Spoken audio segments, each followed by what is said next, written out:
Tired of the everyday grind? Ever dream of a life of romantic adventure? Want to get away from it all?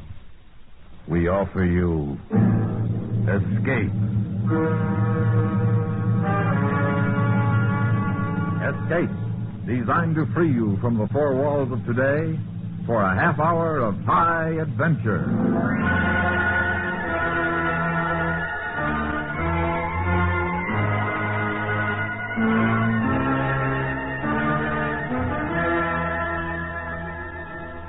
You are one of 4 people trapped in an isolated trading post somewhere in the Yukon Territory. The blizzard outside making escape impossible. And you know that before the spring thaws release you, before you can leave this cabin behind you, one of your companions, by consent of the others, will be killed. Listen now as Escape brings you Les Crutchfield's story, Judgment Day at Crippled's Deer.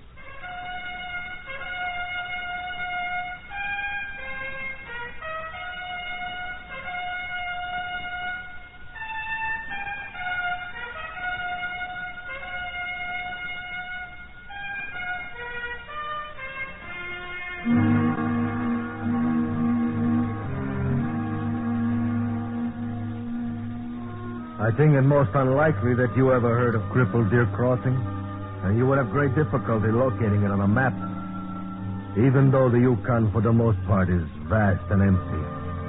Crippled Deer is a trading post, one sprawling pine log building, nothing more. But it's been my home and my business for 20 years now, and in the course of time I have grown fond of it, even grown fond of the bitter cruelty of the Great North. Yes, fond, too, of the long winters, snowbound, dark, when the trappers and miners have all gone outside, and we wait alone for the coming of spring. But of one such winter I am not fond. I still wake at times from dreaming of it, lie shuddering and fearful in the darkness. That was the winter of the black snow, when the horror came moaning on the wind and no man could look in another's eyes without shame and loathing and hate. Listen, LeClaire. Listen to it. I know that sound and the gray skies and the black in the west. It's going to hit us before tomorrow morning. Oh, it's close, all right. What do you think, Joe? Many wolf track in snow last night. Much hunting. They're now asleep. I think maybe one day, maybe 2, then big blizzard come. All right, 2 days then. That's still cutting it too close. He ought to be here by now. Real anxious, ain't you, Bella? Just can't wait. Honey, what Marco got that we ain't got? You wouldn't know, Higgins. You would, though, wouldn't you, sweetheart? At least he's got a civil tongue in his head. And he's also got a lot of things you'd give your right arm for, Higgins.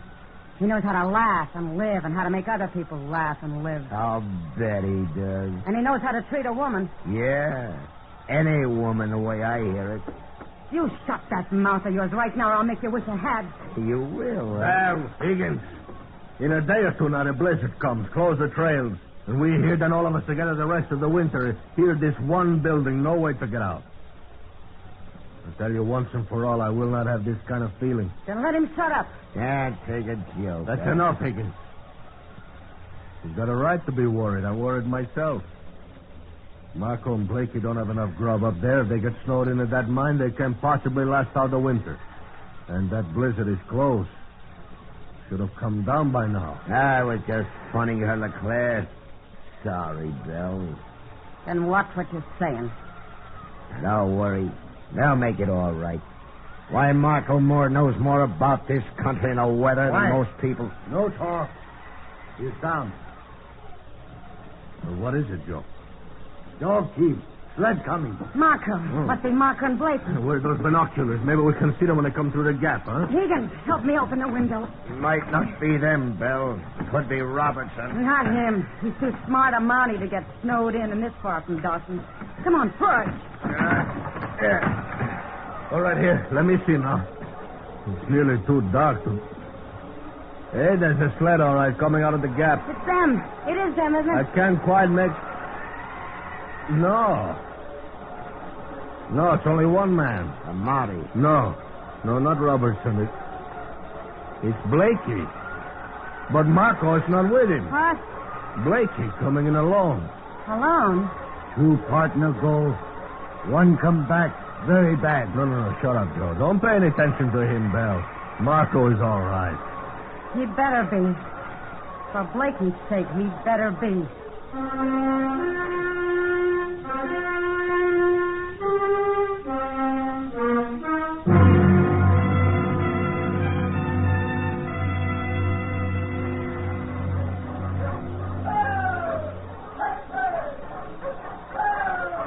They've been partners 3 seasons now, Bell. There's no reason to think anything is wrong.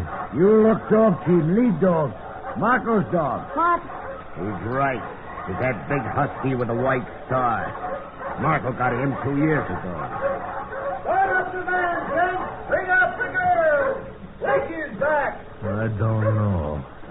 I just don't know. Prodigal son, Ken. Starved for a fatted calf and maybe a glass or 2 of rye whiskey. Blakey. Well, LeClaire, uglier than ever. Indian Joe, what are you having the tribe, huh? Oh, Higgins, look at that paunch. And Belle. Sweetheart, you make up for all of them. Gorgeous. Blakey, where's Marco? Marco? Well, ain't he here yet? Should he be? Well, he pulled out a few days before I did. I stayed on till yesterday working the claim. Of course, he might have stopped off someplace. Where? Stopped off where? Well, maybe at Jackson River. The factory at the post there's got a pair of mighty pretty daughters, Belle. You better get your dogs out of harness, Blakey, and get your stuff inside. It may start snowing. Yeah, looks like it's building up a good one. Say, Blakey, that lead dog there, he's new, ain't he? Why, I guess you could call it that. That's Marco's dog. Marco traded with me. He figured I'd be running closer to the storm, so I'd need a better lead dog than he would, so he traded with me. I see. You see what? What's this all about? You act like it's a matter of life and death.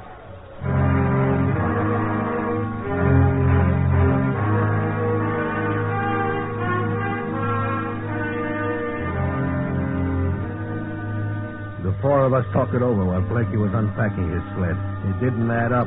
We agreed on that. At least it didn't add up the way Blakey was claiming. He was a born liar, we knew that, and Marco should have been at the trading post by now, even if he had stopped off at Jackson River.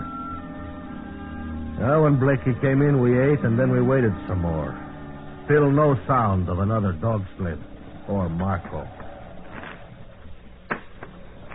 Wind seems to be slacking off some. Blizzard ain't far off. Wind always slacks off first.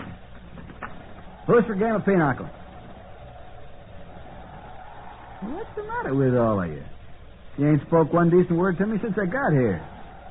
Anybody think I was a wolf that sneaked in out of the woods or something? Well, why don't somebody say something? How'd you get that bruise under your eye, Blakey? How'd you get that bruise? You sit around and stare at me for a couple of hours, and then the only thing you can think of to say is, how'd you get that bruise? What happened? Did you get in a fight with somebody? I got the bruise from a rock. But how? I was working in the tunnel we drove. Some rock fell out of the roof. You're lying. What's the matter with you, Belle? You're lying. I ain't fought with nobody. Why would I fight partners? Was Blakey? I mean, What did you fight about, Blakey? Listen, we didn't fight about nothing. You gotta have some reason, Blakey. Partners don't start fighting over nothing. I mean, we wasn't fighting. Look, I don't know. Mine, he said he was going to be here. That's all I know. He left before you did. You said so yourself. Where is he, Blakey? I don't know. What's the matter with all of you? You think I killed him or something? Yeah. What? That's right, Blakey. We think maybe you killed him. Oh, come off of it. You're out of your mind. You're kidding. That's what it is, a joke, huh?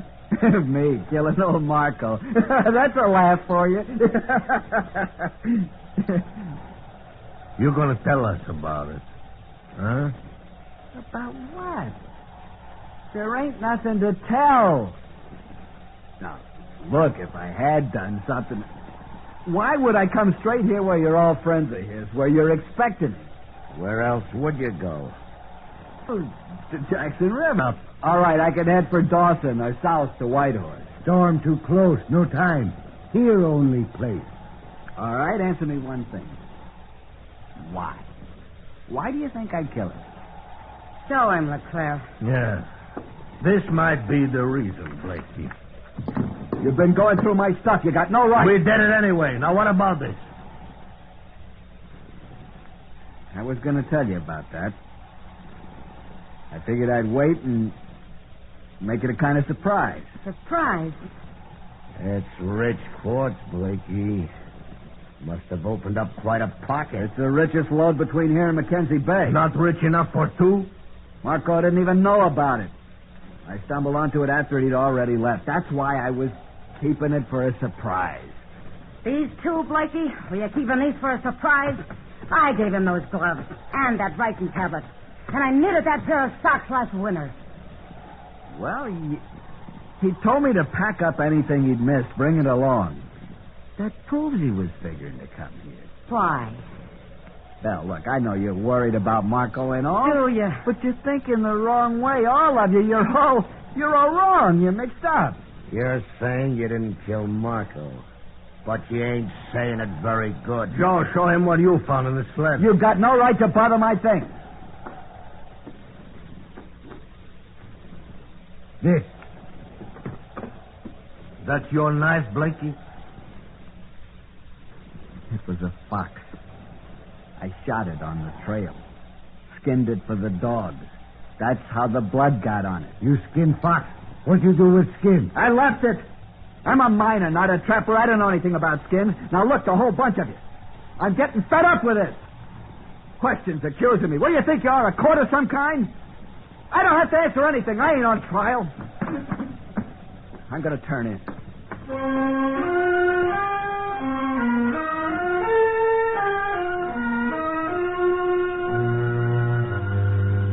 Next morning, the barometer dropped again, and we knew that blizzard would hit any minute. All that day, we sat huddled around that wood stove, not talking, just thinking about Marco and Blakey. And just after dark, Blakey went outside to settle his dog team. By the time he came back in, we decided.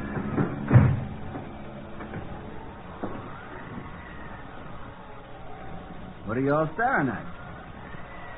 Blakey, we're going to give you a trial. A trial for what? Jury of your peers. That's the only law we got. That's all we're likely to have till spring. Robertson bypassed as he got on through to Dawson to beat the blizzard. It's just you and us, Blakey. You're crazy. You ain't the law. If you got anything to say in your own defense, any explanation... I ain't doing no more talking. You can't do nothing to me. Whatever you say, Blakey. Let's vote. Get it over with. If he won't talk, there ain't no use asking him anything else. I say he killed Marco. One vote guilty. Two. Of course he did it. Joe? He killed. That's 3 guilty, and mine makes 4. That's unanimous, Blakey. And just what do you aim to do about it? We got to decide. Well, I'll decide for you. You ain't going to do nothing. And you know why? Because of this. Grab him, Joe. Hold it. Don't none of you move. Looks a little different now, don't Put it down, Blakey. That rifle won't get you out of this. It won't, huh? Well, I'd say it's made some changes already. 4-1. You felt mighty big, didn't you? Well, how do you feel now? Things is kind of even up a little, ain't they? You can't hold us at gunpoint all winter. I ain't figuring to. I'm getting out of here.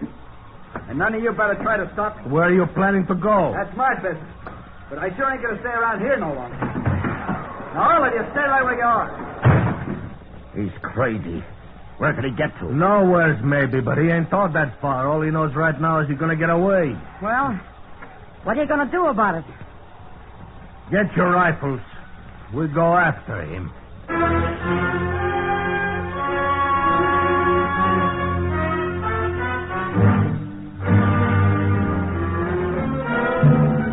You are listening to Judgment Day at Crippled Deer, tonight's presentation of Escape. Saturday night on CBS Radio's thrilling Western series called Gunsmoke, meet United States Marshal Matt Dillon. Marshal Dillon faces another problem this Saturday, a problem as real and vital as the Old West itself, and just as full of action as well. Don't miss the exciting, unusual drama on CBS Radio's Gunsmoke, Saturday night on most of these stations. And now, Escape and the second act of Judgment Day at Crippled Deer.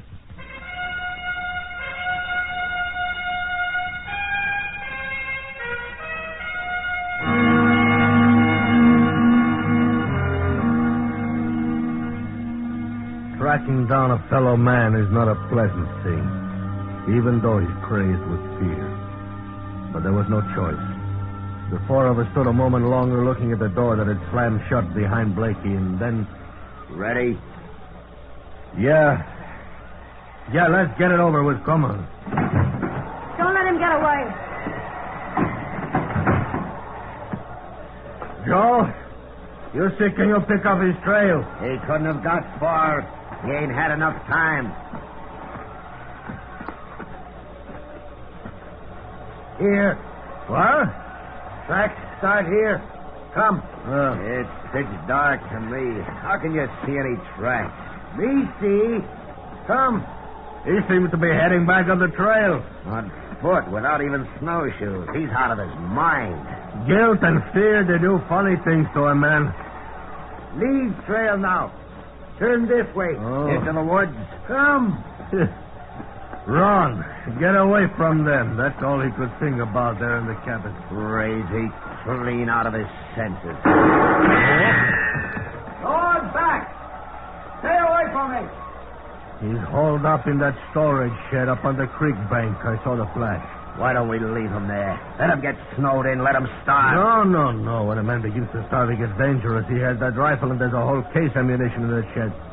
He could hang around the cabin and pick us off one at a time. Me go. Me bring him. You think you can slip up on him, Joe? You talk. Shoot guns. Make noise. I go. Blakey! Get out of here. Go back to the post. Maybe this'll shake him up a little. You're wasting your time. I got cover and you ain't. A dirty murderer. I'll blast him out of there. No, hold it. You might hit the Indian. Why don't you tell us about it, Blakey? About Marco. Get it off your chest. Where did you bury him? I didn't bury nobody. You mean you left him for the wolves? If you don't stop saying that, I'll get every last one of you before. Hey, Joe must have got inside. You come now. Everything all right. No trouble. You come. All right. Let's go get him.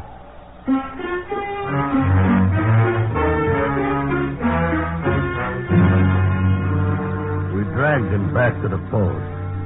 We tied his hands together behind his back and locked him in one of the bunk rooms. Then we sat, the four of us. We didn't say much. Not looking at one another, knowing what we had to decide, putting it off as long as we could. And then it was Belle, who had been in love with Marco and was ready not to go to pieces any minute, finally brought it out in the open. We can't sit here and put it off all winter. We got to decide what we're going to do. Get it over with. I suppose you're right. You know I'm right.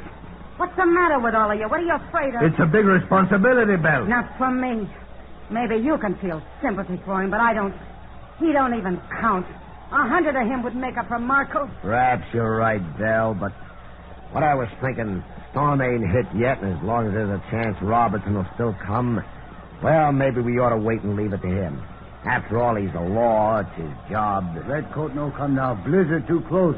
He go very fast to Dawson. No one spend winter here. Joe is right. We can't figure on turning Blakey over to the police. Robertson's already probably in Dawson. And we can't try to keep him prisoner clear through the winter. I guess we all agree on that. You know what I agree on. So I guess we better make up our minds, huh? Mine's made up now. You know that. Yes, I know that, Bell. Law of my people say, man who kills friends must die always. I don't know, LeClaire. Killing a man in a fight or a battle when you're crazy mad, that's one thing. But doing it in cold blood like this, well, it ain't easy to face it. It ain't the same. I guess we all feel that way about it. None of us want to do it. It looks to me like we don't have much choice. We don't, and the sooner the better. I don't know. The Mountie might still come. Make up your mind, Higgins. If you're afraid, say so. Well, it ain't that. Do you agree with the rest of us then, or don't you? Yeah, I agree. Well, it's settled then. Well, we might as well get it over with, huh? How are you thinking to do it, LeClaire? Well, hanging, that's the usual way, I guess. That roof pole outside the front of the cabin, we could take him up on the roof and tie the other end of the rope to that pole. And then make him step off. How much of a fall does it take? I only seen it done once down in the States. You wouldn't do that. Have it go wrong. No call for him to suffer any more than this. No, we'd do careful. We'd plan it all out. Stop talking about it and do it. Do it and get it over with. We're going to, Bell. Well, get on with it. Oh, Joe, get a ladder up against the eaves out there, huh? Higgins and me, we cut a piece of rope. Good.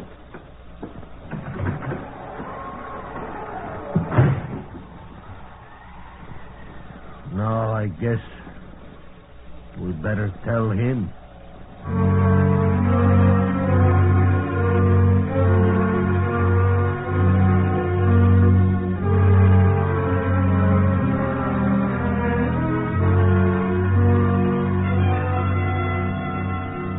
Hang me? You've decided to hang me? Blake, You don't even know what you're saying. People don't sit down and decide they're going to hang somebody and expect to get away with it. You can't take the law into your own hands. You're just making it harder for us, Blakely. Harder for you? I'll make it harder for you when Robertson shows up. Robertson ain't going to show up. You're out of your mind. We're going to have to drag you, Blakey. You'll drag nobody. I'll walk. Let's see just how far you're planning to go with this. All right, we go out through the main room. Bell, you know what they're figuring to do? Yeah. Well, do something. Stop them. You're a woman, Bell. You're different. I wish there were 10 of you, Blakey, so they could hang you 10 times instead of once. Bell. Get him out of here. Take him out and get it over with. Yeah, come on. She's crazier than the rest of you. It's all crazy. It's all like a nightmare. Watch your step, LeClaire. That crust is freezing. It's slick. Yeah. Like it ain't real. It really happened. Not to me, anyway. You know, that wind has died down some. Always does just before the blizzard hits. All right, Blakey. Climb up on the roof. Roof? Yeah, and you climb the ladder, you'll want us to help you. I can climb. To go up there by the ridgepole, Blakey, up there where Joe is standing. Yeah, better let me help you. A lot of snow on the roof. Ain't easy with your hands tied that way. All ready, rope tied. Everything ready. Oh. Well, might as well we get on with it, huh? Maybe you better tie it around his neck, LeClaire. Huh? Now, you've seen it done once. If I can remember. Hey, Blakey, come stand closer to the edge here, huh? Careful, LeClaire. It's dark. Don't slip. Yeah, that's fine. Right there now. Well, it's a joke, huh? That's what. You gents are just trying to scare me so we can laugh about it afterwards. Hold still, Blakey. A joke. Hold still. A real good joke. All right, that's fine. That's very funny. Well, looks like we're ready. Yeah. Oh, you got any last words, Blakey? I guess you better say them now. You jump now. Joe. You jump. Stop pushing. You jump now.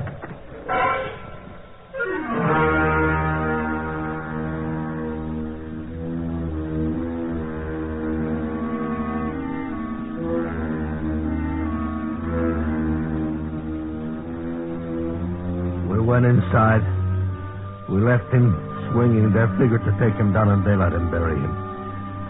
I opened a bottle of brandy and we drank some fast in gulps. We needed it because it wasn't easy to do it. Not in cold blood that way.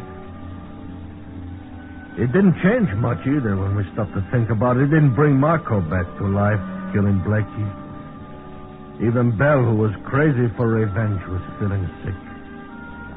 Then we got to thinking about Robertson, too, how he never missed stopping by before on his last trip out to Dawson. And then Joe heard it. Dog. Here, dog. Sled come. Robertson. I told you we ought to wait. Now we're in for We it. gotta do something. We gotta think of something to tell him. Make up a story. What, with Blakey still hanging out there? What story? Well, we gotta do something. All we can do is tell him the truth and hope he sees it the way we did. He's an old-timer in the North. He'll understand. We'll make him understand. He'll be snowed in with us here. All us together for the rest of the winter. We'll make him understand. We did right. At least we know it. I think he will.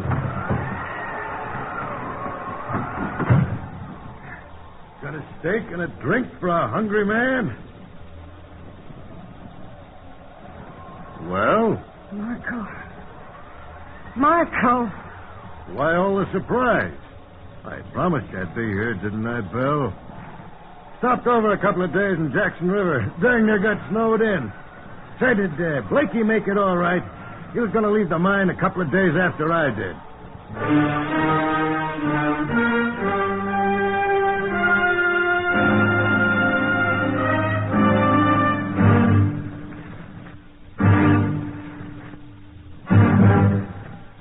Under the direction of Norman MacDonald, Escape has brought you Judgment Day at Crippled Deer by Les Crutchfield, starring Lawrence Dobkin with Harry Bartell.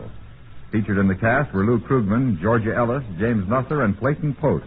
Your announcer, George Walsh. The special music for Escape is composed and conducted by Leith Stevens. Next week.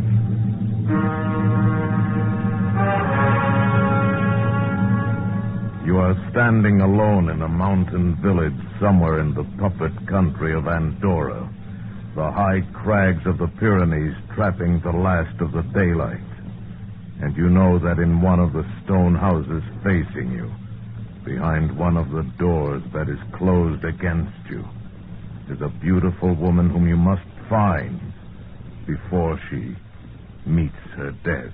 So listen next week when Escape brings you Kathleen Height's story, The Wall.